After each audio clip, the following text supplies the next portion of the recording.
Vikings are going to have it now, 1st and goal.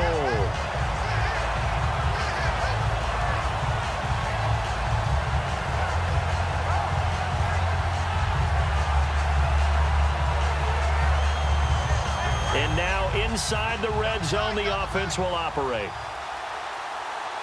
Here we go. On 1st and goal, Gurley. And he's maybe going to get this back to the 4, but that's about all. No gain on the play that time, and it sets up 2nd and goal.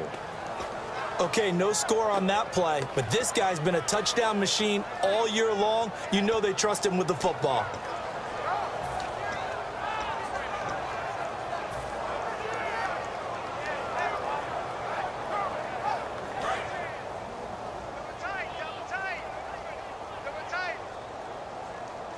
From the 4, it's 2nd and goal. Here's Gurley. And he will take this one into the end zone for a Viking touchdown. Todd Gurley, his 9th touchdown of the season. And this Viking offense is running away with this one.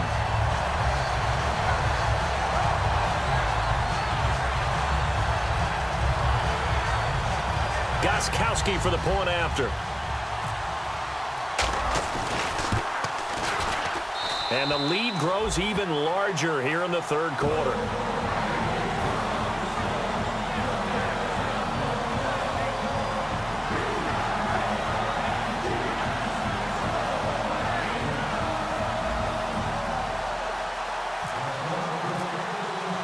Out is the kickoff unit as they run up and send this one away. That's fielded in the end zone. And no run back here. This will be a touchback, and it comes out to the 25-yard line. Now the Texans offense, they head back out to do battle here.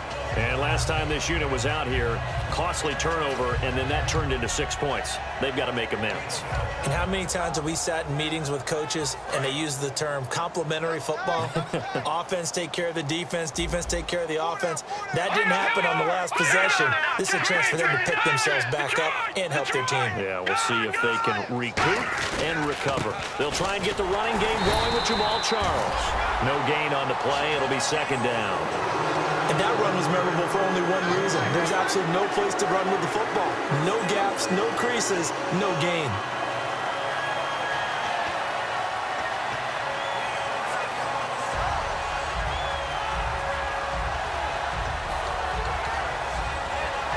And on 2nd and 10 now.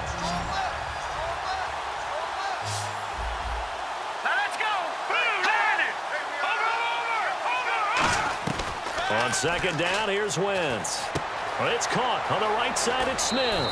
It's an 8-yard pickup, and that's going to lead to a 3rd down. In recent years, the slot receivers really gained stature in the NFL because they can do so many things. Yes, they can line up wide like your normal wide receiver, but to have that kind of courage and toughness to run routes in the middle of the field and become dependable targets for their quarterbacks and move the sticks, those guys are worth their weight in gold. Here comes the D swarming to the line. Here we go.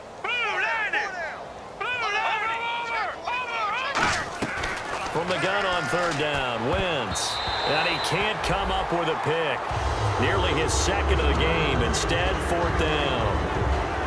Well, he did almost everything right. Excellent coverage, breaks on the football, just unable to haul it in and take it the other way, so he dropped an interception. The key for him now, don't dwell on it, just move on to the next play.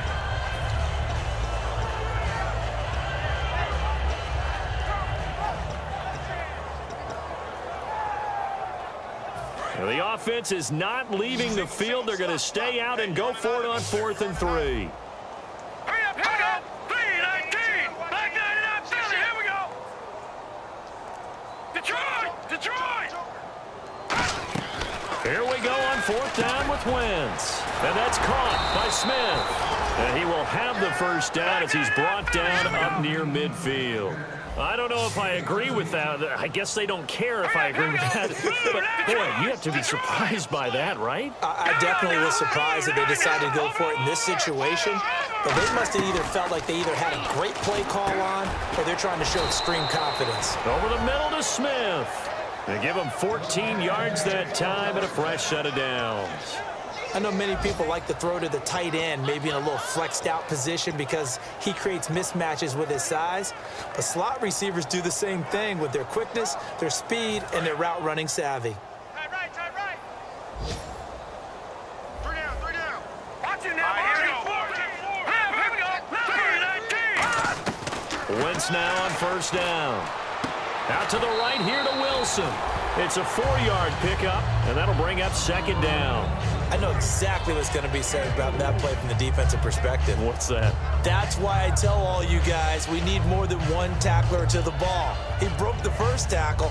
Luckily enough, there were more people there to get him down. And here comes play number 6 on this drive. Back now at beautiful new U.S. Bank Stadium.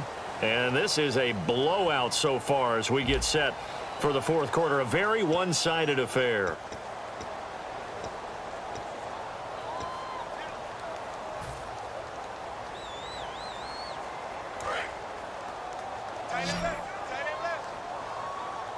And some extras coming up on the line here, readying for the blitz. Wentz to throw again. Flush to his right. That is caught right at the 10-yard line. And he's brought down after a good gain. A very solid gain of 27. We talk about mobility on quarterbacks all the time. Here's where it really pays off. Able to move, evade, and is accurate throwing on the run and picking up a first down. Again, it's Wentz. That's caught at the 1. And he'll be brought down right on the edge of the goal line at about the 1-yard line. Seeing that play and understanding just how tough it is to cover tight ends, especially the ones running around the NFL nowadays, makes me glad I didn't make it in that league. I would have had a really difficult time. But now you get to sit up here with me. And he gets into the end zone. Touchdown, Houston. Carson Wentz, his first touchdown on the year. And the Texans are able to make things a bit more respectable. And, it's no good on the PAT, so they can't add on here. And our score is going to stay right where it is.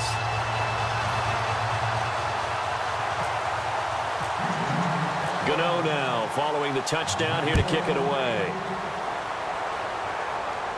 That's fielded in the end zone. And no run back here. This will be a touchback, and it comes out to the 25-yard line. And now out comes Minnesota. And they had the touchdown during the last drive, and I'm guessing that you like the balance they had on that last drive. And I loved it. Forget liking it. Absolutely love what they were doing, because to be ahead of a defense that much, where every play call you have, run or pass, is working pretty well for you. Makes you look like a genius. It really does. It also lets you know that your preparation was pretty good, and now the defense has to do all the adjusting. That's a good play by the guys on the defensive side of the ball. Held them to a gain of 2, and that changes the playbook a little bit now for the guy calling plays. 2nd and 8. Now he's got to probably think about going to the air instead of maybe staying with the ground game. That one goes for 13 yards, and it moves the sticks. Slant route's effective no matter who's running the route and catching the ball. But when you have a receiver of that stature, you have to be a little bit more precise throwing it. You don't have the same catch radius with the bigger targets. Goff turns and gives to Gurley. And he'll be taken down just shy of midfield. Give him 9 on the carry that time, and they're set up with a 2nd and 1. I know you're trying to wring every yard out of a run, but I think 9 yards there is ideal in this situation. Yeah, now next couple plays, you only need 1 yard. Keep that clock rolling with a lead here in the 4th. Yeah, and what you're saying is maybe if it takes you 1 or 2 more runs to get the first down, that's extra time, extra plays. Really hurts the team on defense. 2 yards on the pickup there, but it's enough to give them a new set of downs. 2nd and 1 is often an invitation to take the big shot downfield. Well, I bet the offensive lineman said, are you kidding? We just get on our backs and let's go get the first down. They love being physical. They'll need to get the play off quickly. And this one goes nowhere. Losing yardage on the play back at the 46. That's going to go as a loss of 4, and it'll be 2nd down. Well, that's the big drawback to this play. Even if somehow the quarterback pitches it, he's not immune to the big hit. In this case, he kept it and absorbed it anyway. Here's Goff. And the hit jarred it loose. It's incomplete. Brandon Cooks, the receiver he was going after. And that'll force upon him a 3rd and 14.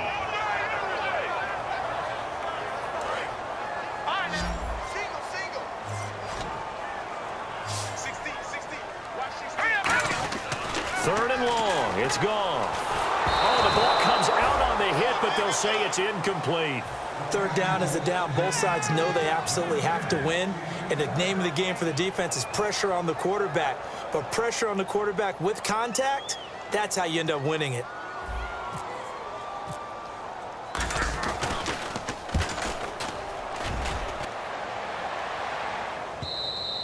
And a bit of a mistake there. This is well into the end zone for a touchback.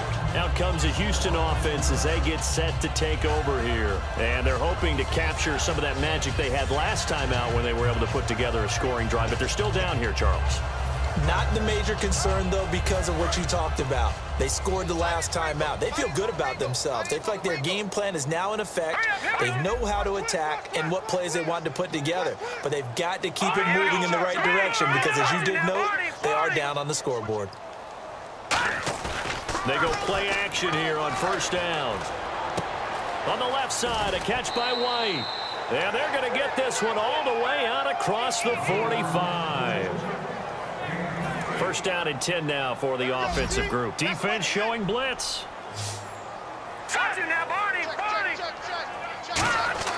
Throwing on first is Wentz. Oh, a scrap for the football, and he's going to come down with it. It's a gain of 24 that time. And it's good enough for a Houston first down. Really excellent job there of just going up and getting it. Brandon, I'm a defender. I shouldn't be this excited, but what a play by the receiver downfield to elevate and make the catch. Going underneath for Charles. It's a gain of 7, and it'll make it a second down. So many times you hear today's NFL described as a space game. Get your best players into space with the football in their hands. That's why sometimes you just swing it out to your runner, get him out in the flat, and let him have a chance to make people miss an open field. Here we go now. Green, 39. Patriot. Blue line. All right, now, lucky 56. Lucky 56.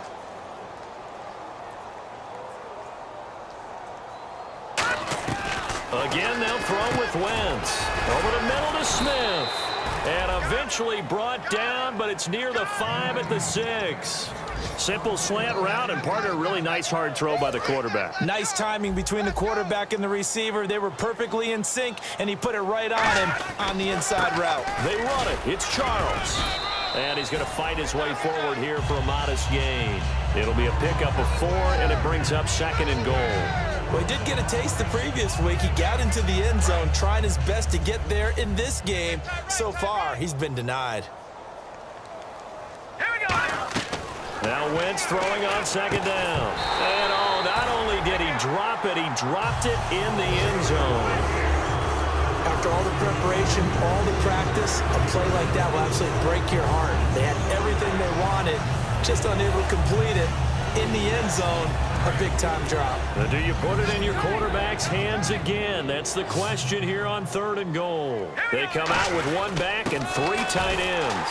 Charles, what a stand so far defensively, and now that's going to bring up a 4th and goal. Nice job holding him out of the end zone on third down, but give a big assist to the crowd. They've been with him the entire game and have spurred them on. Here in the second half, they've really helped elevate their play.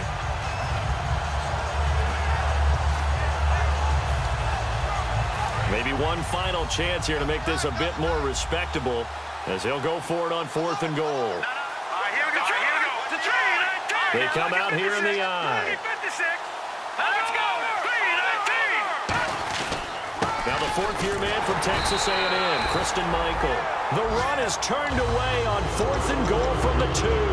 And the Vikings, they come up big down near the goal line. And now out comes Minnesota. They have the dream scenario you hope for coming into the game. Just one kneel here, and this game should be over. And it's always the final play of preparation each week.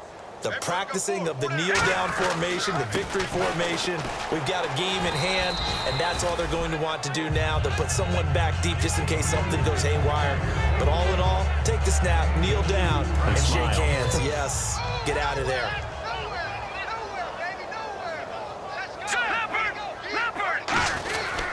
Another carry now for Gurley. And not much there as he gets it up to about the 5-yard line. And this is one of those, Charles, as broadcasters, we dread a little bit. We had to go deep into the stat sheets and notebooks to find stuff to talk about.